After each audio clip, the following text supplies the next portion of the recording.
प्यारे सभी भाई बंधु, कैसे हो? स्वागत है एक बार फिर से आप सभी साथी का एनएस शिक्षा परिवार में। पहला क्वेश्चन आपके स्क्रीन पे है, बताएंगे क्या होगा इसका राइट आंसर। और अगर आप हमारे सेशन में नए हैं, हमारे चैनल पे नए हैं तो चैनल को सब्सक्राइब कर दें, वीडियो को लाइक करें और शेयर कर दें अपने दोस्तों के साथ। क्लास पहला क्वेश्चन है, उत्थान का विलोम बताना है, शब्द क्या होगा? उत्थान का विलोम शब्द क्या होगा? उत्थान का विलोम क्या प्रस्थान होगा या पतन होगा या विस्थापन होगा या अनिष्ट होगा? बताएंगे साथ। वैसे ही साथी आप अभी देख रहे हैं कि जो एसएससी जीडी का एग्ज़ाम था, फिलहाल तो वो पोस्टपोन कर दिया गया था।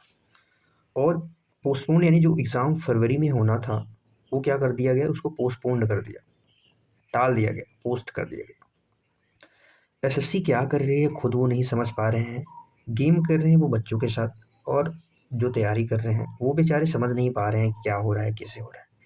एक तो एग्ज़ाम फरवरी में होना था और उसको पोस्टपोन कर दिया और उसकी भी डेट नहीं दी है एसएससी वालों ने। भाई क्या कर रहे हो यार एसएससी, तुमसे एक ढंग से एग्ज़ाम नहीं कराया जा रहा है। तो जो डेट देना था वही पहले सोच समझ के दिया होता।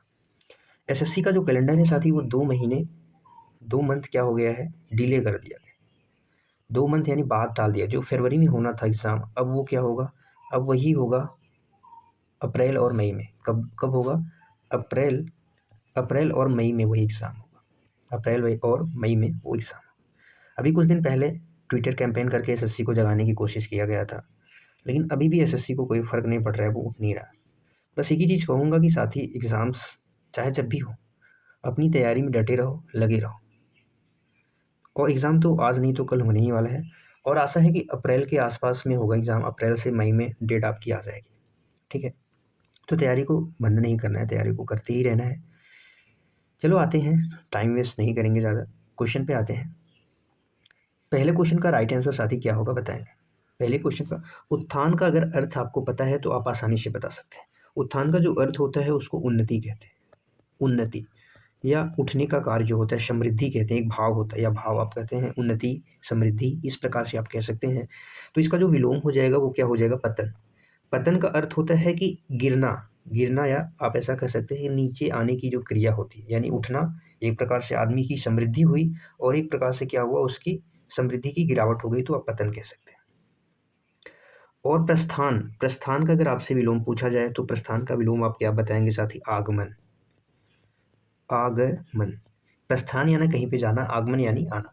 विस्थापन क्या होता है कि एक जगह से दूसरी जगह किसी चीज़ को करना, हटाना। तो विस्थापन का क्या हो जाएगा, संस्थापन यानी स्थापना करना, संस्थापन। तो इसका विलोम ये हो जाएगा और इसका हो जाएगा ये विलोम, याद रखेंगे। चलिए अगले क्वेश्चन पे। अगला क्वेश्चन, क्वेश्चन नंबर 2 आपके स्क्रीन पे है, बताएंगे शुद्ध वर्तनी का शब्द कौन सा है? इनमें से आपको बताना है कि शुद्ध वर्तनी का शब्द कौन सा है। कुमुदनी की वर्तनी है, शुद्ध वर्तनी बताना है। एसएससी है साथी, एसएससी तो खेल ही रही है। एसएससी तो उन सभी साथियों के साथ खेल रही है जो एसएससी जीडी की तैयारी कर रहे हैं भाई साहब, वो सबके साथ खेल रही है। क्या ही कर सकते हैं, बेहुदा हरकतें हैं इसकी। चलो देखते हैं, फिर से एक बार जगाने की कोशिश करेंगे। वैसे तो सो रही है अभी फिलहाल। इसका राइट आंसर क्या होगा, कुमुदनी का? तो कुमुदनी का जो राइट आंसर होगा वो क्या हो जाएगा साथी? ऑप्शन बी हो जाएगा, ऑप्शन बी। कुमुदनी, कु होता है मु दी नी, कुमुदनी होता है। तो इसका राइट आंसर हो जाएगा वर्तनी शुद्धि। अक्सर वर्तनी शुद्धि एग्जामों में पूछी जाती है और इस तरह से पूछी जाती है कि इंसान क्या होता है, इधर उधर भटक जाता है, समझ नहीं आता क्या होगा, ये होगा ये होगा। तो आप देख लो कुमुदनी की वर्तनी क्या शुद्ध होगी। अगला क्वेश्चन, क्वेश्चन नंबर 3 आपके स्क्रीन पे है, बताएंगे क्या होगा इसका राइट आंसर। क्वेश्चन नंबर 3 का राइट आंसर साथी क्या होगा? तैयारी करते रहना है, एग्जाम चाहे जब हो। उम्मीद है कि अप्रैल से मई के बीच में डेफिनेटली हो जाएगी। क्या हो जाएगी? डेफिनेटली हो जाएगी। तीसरा क्वेश्चन है, तीसरे नंबर का क्वेश्चन है साथी, बताएंगे जो इंद्रियों द्वारा न जाना जा सके उसके लिए क्या एक शब्द, उसको अगोचर कहते हैं या जितेंद्रिय कहते हैं, अतीन्द्रिय कहते हैं या सर्वज्ञ कहते हैं? क्या कहते हैं? जो इंद्रियों द्वारा न जाना जा सके, न जाना जा सके उसको क्या कहेंगे? अतीन्द्रिय कहेंगे। क्या कहेंगे? अतीन्द्रिय कह देंगे। जितेंद्रिय साथी क्या होता है? जिसने अपनी इंद्रियों को जीत लिया हो, जिसने अपनी इंद्रियों को, अपनी इंद्रियों को जीत लिया हो, जिसने अपनी इंद्रियों को जीत लिया हो उसे क्या कहते हैं? जितेंद्रिय। और सर्वज्ञ यानी जो सब कुछ जानता हो, जो सब कुछ जानता हो, उसको क्या कहते हैं? सर्वज्ञ। अगोचर क्या होता है साथी? जो अगोचर आप इसे कह सकते हैं जो इंद्रियों के सामने न हो, बट इसका राइट आंसर हो जाएगा ऑप्शन सी। इसका राइट आंसर क्या हो जाएगा? Option C. अगला क्वेश्चन है क्वेश्चन नंबर 4, बताएंगे क्या होगा इसका राइट आंसर। क्वेश्चन नंबर 4 है साथी, दिए गए मुहावरे का सही अर्थ बताइए। आंख का पानी ढलना, आंख का पानी ढल जाना, आंख का पानी ढल जाना मुहावरे का क्या सही अर्थ होगा? ऑप्शन है क्या बुढ़ापा आ जाना, निर्लज हो जाना, अत्यंत प्रिय हो जाना, या दृष्टि कम हो जाना। आंख का पानी ढल जाना मुहावरे का सही अर्थ क्या होगा? बताएंगे फटाफट से साथी मेरे प्यारे सभी भाई बंधु, और क्लास को शेयर जरूर कर देंगे। आंख का पानी ढल जाना का अर्थ हो जाता है कि आदमी एकदम निर्लज हो गया है। क्या हो गया? जैसे एसएससी कर रही है, एसएससी एकदम निर्लज हो गई, कुछ फर्क नहीं पड़ने वाला, शर्मसार हो गई है, हया खत्म हो गया है। तो वही होता है कि आंख का पानी ढल जाना यानी निर्लज हो जाना, मान मर्यादा की कोई सीमा न रह जाना, ऐसा आप कह सकते हैं। अगले क्वेश्चन पे चलते हैं। क्वेश्चन नंबर 5 आपकी स्क्रीन पे है, बताएंगे क्या होगा इसका राइट आंसर। क्वेश्चन नंबर 5 है आपके स्क्रीन पे, पर्यायवाची की दृष्टि से कौन सा युग्म गलत है? बताना है कौन सा युग्म गलत है। पहला है कमल, क्या कमल को तामरस कहते हैं? आकाश को अब्र कहते हैं? कामदेव मनोभव, यमुना जाह्नवी। बताएंगे क्या होगा इसका राइट आंसर। कमल का जो पर्यायवाची शब्द होता है वो साथी क्या होता है? तामरस होता है। ये बिल्कुल सही है, पहला ऑप्शन सही हो जाएगा। और क्या पर्यायवाची होते हैं कमल के? कमल को राजीव भी कहते हैं, राजीव, पंकज भी कहते हैं, राजीव, पंकज, नलिन, नलिन भी कहते हैं। इसके साथ साथ इसको क्या कहते हैं? पुष्कर, पुष्कर कहते हैं, सरोज भी कहते हैं, जलज भी कहते हैं। कमल के पर्यायवाची सारे हैं। तामरस हो गया, राजीव, पंकज, नलिन, पुष्कर, नीरज, सरोज, अंबुज, आप ऐसा कह सकते हैं, सब इसके पर्यायवाची। आकाश को साथ ही अब्र कहते हैं, अब्र के साथ साथ आसमान, आसमान, और व्योम, व्योम कहते हैं, आसमान कहते हैं, गगन कह देते हैं, गगन, नभ, नभ, अंबर, ये सब आकाश के पर्यायवाची हैं। ये सब इसके पर्यायवाची हैं आकाश के, आसमान, व्योम, गगन, नभ। और कामदेव की बात करें तो साथी कामदेव का जो पर्यायवाची है वो मनोभाव है। कामदेव का पर्यायवाची क्या है? मनोभाव है। यमुना, यमुना का पर्यायवाची साथी जाह्नवी नहीं है। इसका राइट आंसर जो हो जाएगा ऑप्शन डी हो जाएगा। जाह्नवी जो है ये गंगा जी का पर्यायवाची है। किसका पर्यायवाची है? जाह्नवी गंगा जी का पर्यायवाची है। किसका पर्यायवाची है साथी? गंगा जी का पर्यायवाची। ठीक है, याद रखेंगे। यमुना जी को क्या कहते हैं? यमुना जी के पर्यायवाची में जैसे कालिंदी कहते हैं यमुना जी की पर्यायवाची को, कालिंदी, रवि तनया भी कह देते हैं, रवि तनया, और गंगा जी का पर्यायवाची जाह्नवी हो जाएगा। तो इसका राइट आंसर ऑप्शन डी हो जाएगा। अगले क्वेश्चन पे चलते हैं। क्वेश्चन नंबर 6 आपकी स्क्रीन पे है, बताएंगे क्या होगा इसका राइट आंसर। क्वेश्चन नंबर 6 साथी, दिए गए रेखांकित खंड का प्रतिस्थापन करना है। तो ये रेखांकित है आज्ञाकारी पत्नी, यहाँ पे यही चीज आपका रेखांकित है। तो आपको बताना है कि इसकी जगह पे क्या आएगा, फटाफट से बताएंगे साथी। क्वेश्चन नंबर 6 का राइट आंसर क्या होगा? वह रमेश की आज्ञाकारी पत्नी है, आज्ञाकारी पत्नी है।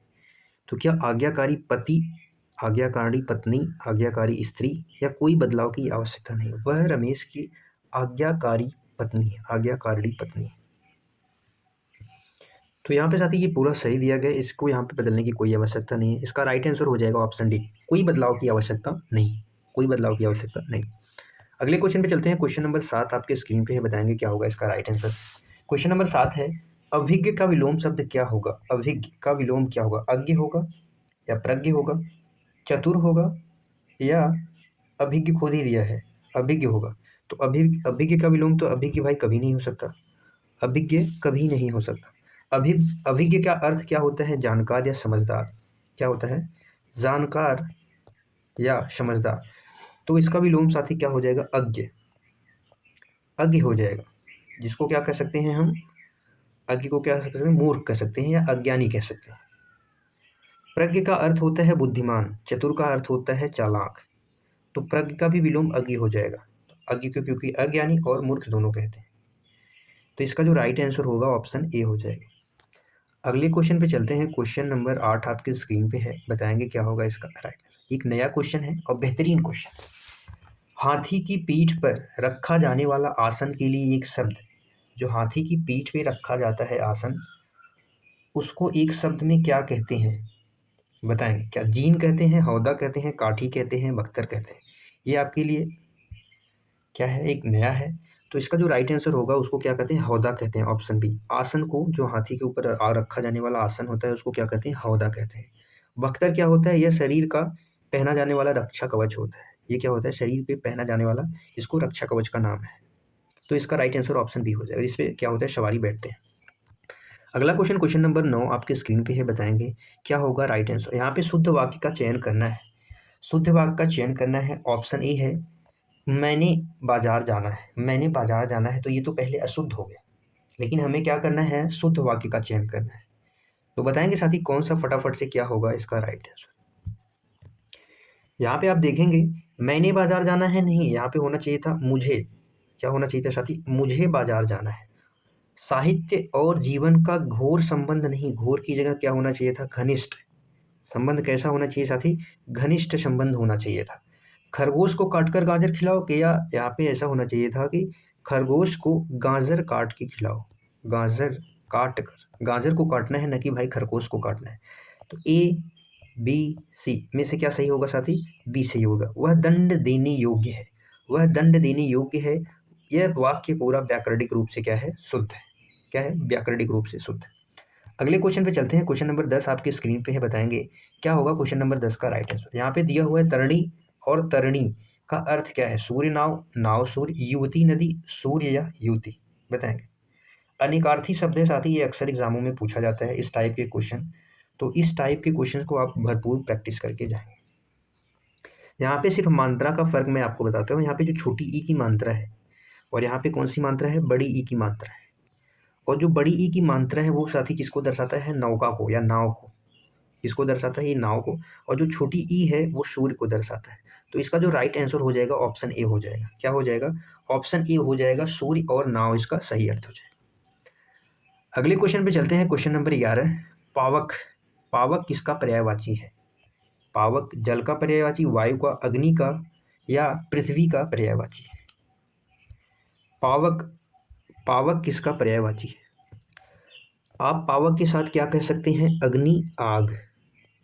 आग हो गया, हुतासन, अनल, दहन, कृषाणु, ये सब किसके पर्यायवाची हैं? अग्नि के। ये सब किसके पर्यायवाची हैं? अग्नि के। पृथ्वी के पर्यायवाची शब्द होते हैं धरती हो गया, भू हो गया, धरा, भूधरा, वसुंधरा, वसुंधरा। ये सब किसके पर्यायवाची हैं? अचला। ये सब पृथ्वी के पर्यायवाची हैं। वायु के पर्यायवाची हो गया साथी समीर, हवा, पवन, वात। ये सब किसकी पर्यायवाची हैं? वायु के। जल को क्या कहते हैं? पानी कहते हैं। जल को क्या कहते हैं? जल को पानी कहते हैं। और क्या कहते हैं? नीर कहते हैं। और क्या कहते हैं? तोय, वारी। ये सब किसके पर्यायवाची हैं? जल की पर्यायवाची। तो इसका राइट आंसर ऑप्शन सी हो जाएगा। अगले क्वेश्चन पे चलते हैं। क्वेश्चन नंबर 12 आपके स्क्रीन पे है, बताएंगे रिक्त स्थान भरे। विद्वान अपने क्षेत्र में डैश होते हैं, विख्यात होते हैं, कुख्यात, प्रख्यात, अजात। क्या होते हैं? विद्वान अपने क्षेत्र में क्या होते हैं साथी? सोच समझ के आंसर देने का प्रयास करेंगे, क्योंकि गलत क्वेश्चन का आंसर हमें स्वीकार नहीं है। बताएंगे क्या अज्ञात होते हैं? भाई अजात थोड़ी ना होते हैं। प्रख्यात में विख्यात होते हैं, वो अपने क्षेत्र में क्या होते हैं? विख्यात होते हैं। विद्वान अपने क्षेत्र में विख्यात का मतलब हो गया प्रसिद्ध होते हैं या मशहूर होते हैं। और ये कुख्यात क्या होता है? बुरे कर्मों के लिए होता है, कि वह बुरे कर्मों के लिए प्रसिद्धि होना, उसको कुख्यात कहते हैं। क्या कहते हैं? प्रख्यात, वो कुख्यात। तो इसका राइट आंसर ऑप्शन ए हो जाएगा। अगले क्वेश्चन पे चलते हैं। क्वेश्चन नंबर 13 आपके स्क्रीन पे है, गागर में सागर भरना मुहावरे का क्या सही अर्थ होगा? कम बोलना, थोड़े शब्दों में बहुत कुछ कहना, मटके से पानी भरना, असंभव कार्य करना। तो इसका जो राइट आंसर हो जाएगा ऑप्शन बी।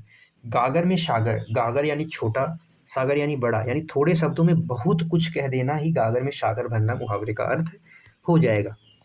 अगला क्वेश्चन आपके स्क्रीन पे है, बताएंगे विलोम से है। अस्थावर का विलोम क्या होगा? चार ऑप्शन है, सचल, चंचल, चंचल है ना, चेतन और जंगम। अस्थावर का विलोम क्या होगा साथी मेरे? बताएंगे। अस्थावर का अर्थ होता है स्थिर। आप ऐसा कर सकते हैं स्थिर या अचल, तो इसका हो जाएगा जंगम। इसका विलोम क्या हो जाएगा? जंगम। जंगम का अर्थ होता है जो चलायमान हो या गतिशील हो। क्या हो? जो चलायमान हो। चंचल का विलोम आप शांत भी कह सकते हैं, शांत, या निश्चल भी कह सकते हैं, निश्चल भी कह सकते हैं। अगले क्वेश्चन पे चलते हैं। क्वेश्चन नंबर 15 आपके स्क्रीन पर है। अशुद्ध वर्तनी का शब्द कौन सा है? आपको बताना है। अशुद्ध वर्तनी है उज्ज्वल, कवित्री, प्रामाणिक, आशीर्वाद। तो यहाँ पे उज्ज्वल की वर्तनी सही है, कवित्री भी सही है और आशीर्वाद भी सही है। प्रामाणिक शब्द होता है और उसमें इक प्रत्यय जुड़ता है। कौन सा प्रत्यय? इक।